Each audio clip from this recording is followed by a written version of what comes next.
Good evening, classic Jaguar fans.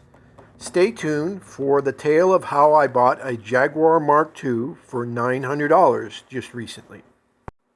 The tale starts 2 weekends ago when I drove over to Akron, Ohio to look at a Jaguar XK engine that a gentleman had for sale. And it turned out when I arrived that he not only had one Jaguar XK engine, but he had two more, so for a total of three. The engine I was looking at was a 3.8 liter Mark II engine, and in addition to that he had a 3.8 liter Mark X engine and then also a 4.2 liter XK engine as well. So I ended up buying all three engines, and as you can see here in these pictures, I loaded them on the back of my pickup truck and was able to transport them back to my shop. I can tell you right now that transporting three Jaguar XK engines on a 1-ton pickup truck when the three Jaguar XK engines are on a wheeled cart was more than a little nerve-wracking. I drove very carefully back to my shop. But in addition to the engines, he also had a Jaguar Mark II sitting there, and he had indicated that the car was in a deal that may fall through, and if it did fall through, he would be interested in selling it to me. So we came to an agreement that if his existing sale deal fell through, he would give me a call and let me know the next day. So that's how I ended up with this car. And going to look at an engine, I bought three engines. In addition to that, the next day, I got notice that I could buy the Jaguar Mark II. The pictures you've been looking at on the screen right now are the pictures I saved from the auction listing that did not actually complete.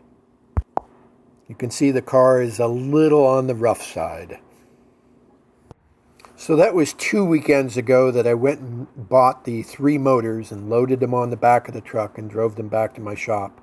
The next weekend, a friend of mine and I went back over to Akron, Ohio, and I purchased the Jaguar Mark II, and then we loaded it onto a U-Haul trailer, and we were able to motor on down the road with it, and with a lot less drama and nerve-wracking stress than the three engines loaded on the back of the truck with a wheeled cart.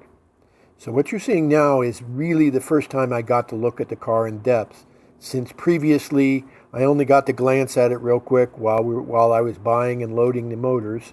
And then when we loaded the car, it was a matter of getting the car loaded and paying the gentleman for the car and getting out of there. So this is where we stopped at a gas station shortly, not too far down the road, so that I could get some gas for the truck and check the load to make sure the car was traveling okay on the trailer. As you can see, there's some pretty serious rust damage on the exterior of the car. The worst is this rear door on the driver's side has some pretty serious holes down in the bottom of the door, and then the usual lower fender panels on the front have rust damage. But the car is pretty complete, and as far as I can tell, there doesn't seem to be any major accident damage. The major pieces that are missing is the radiator and the front bumper, and an air conditioning compressor, which I believe is part of an aftermarket installation, may be installed at the dealer when the car was sold or at some later date. The interior of the car is a little unusual in that the front seats are red and the rear seats are gray, so I don't believe they're all from the same car. And in fact, the passenger seat is different than the driver's seat. And I've been told that the passenger seat may be out of a Mark 8 or Mark 9, since it's a totally different kind of Jaguar seat than the driver's seat, which is the type of seat that you would typically expect on a manual transmission car. The automatic equipped cars had a bench seat that extended across the full width of the car. The title to this car says that it's a 67. However, as you can see in this data plate picture, the car number is 220656DN. When I went to saloonsdata.com and did some research around this car number, the car numbers shown on saloondata.com around this number, both the car before and the car afterwards, are listed as 1962 cars. So I believe that somewhere along the line, when the title was transferred at some title bureau, they mistook a 2 and transposed it to a 7. So I believe this car is still actually a 1962 car. By the way, SaloonData.com is a real blessing to the Jaguar community. It's a website that has been created by Roger Lose, and it's managed by Roger and Paul Spurlock. And along with the other websites such as XKEData.com, XJSData.com, XKData.com, and similar, it allows the Jaguar community to do research on cars, such as see pictures of similar cars, see what engine numbers are for particular cars, if your engine is seems to be in the right order, what body numbers and gearbox numbers should be expected, and other valuable research data.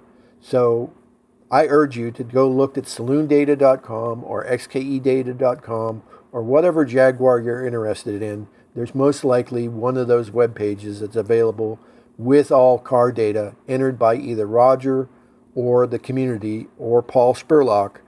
And it allows, like I said, in-depth research of what cars are and what they look like and the configurations they came in. Thank you. Thank you. I hope you enjoyed this video. If you have any questions, please leave a comment down below. And please take into consideration, this is one of my first efforts to leave a video like this on YouTube. So, thank you very much.